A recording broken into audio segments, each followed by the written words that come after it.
Hi mga palangga, nakikita nyo ba yung nasa kamay ko? Yan yung tinatawag dito sa Arabic na pin. Kung tawagin naman sa English ay fag.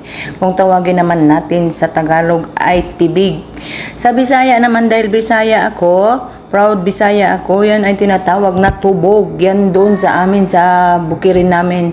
Marami yan doon noon. Ginagawa lang gulong ng aking kuya. Pinaglalaruan lang namin yan. Walang kumakain dahil nakakahilo daw yan. Lason daw yan, di pala totoo. Ang sarap pala niyan.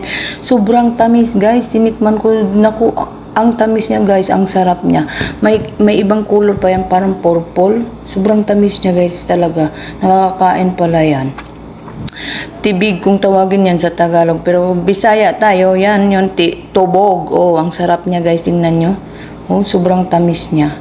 Grabe yung tamis. Talagang ngayon ko lang po nalaman na makain pala yung nandun sa amin sa Pilipinas. Yung doon sa bukirin namin nakakain pala yun. Oh, yan lang guys.